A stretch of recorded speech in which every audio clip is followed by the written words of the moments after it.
Hi, I'm Crystal, a Chinese Mandarin teacher. Last time, in my first video, we've talked about how to introduce ourselves. We've just learned how to read them. But if you want to learn how to learn Mandarin structurally, I strongly recommend you to know the composition of Chinese language. Chinese language consists of Mandarin and so many other dialects in different regions, such as Cantonese is a very famous and typical dialect.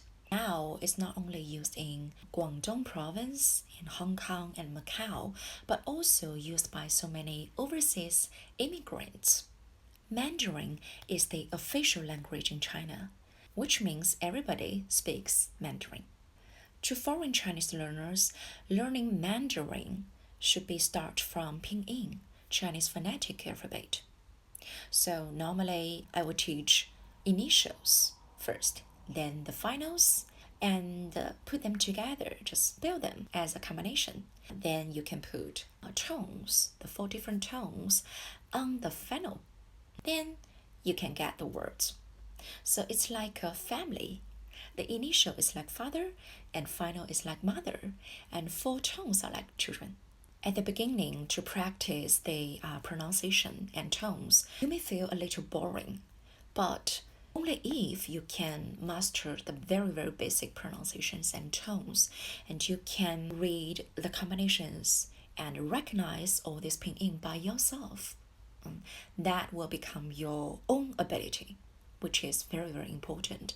You don't need to follow a teacher every time. You can read everything by yourself. At this stage, it's very, very important period of time to shape a good habit of your pronunciation. So it's better to put more time on this part. You can feel that and practice that more. Last part is characters. Many people may think Chinese language is the most difficult language in the world. I'm not quite agree with that. In my opinion, the reason why you think like that is because Chinese is so different with all the European languages. Because you guys don't know this language that much, it brings a lot of fears of this language. Just like US government has a lot of fears of China, maybe. Actually, in my Chinese class, most of my students like the Chinese characters learning part the best. Because behind every Chinese character is a picture or a story or a lot of associations. Imagine that.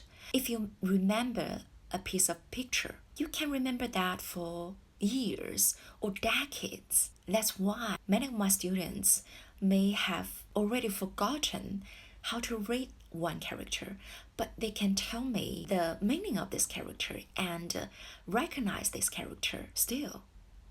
I think that's the most fantastic part of Chinese character. Furthermore, Pinyin, Chinese phonetic part, is only the pronunciation system of Chinese language. As you can see on Xiaohongshu, everybody writes with Chinese characters, not Pinyin. So if you want to learn Chinese language or Mandarin systematically, you need to learn characters sooner or later, or at least you need to recognize characters.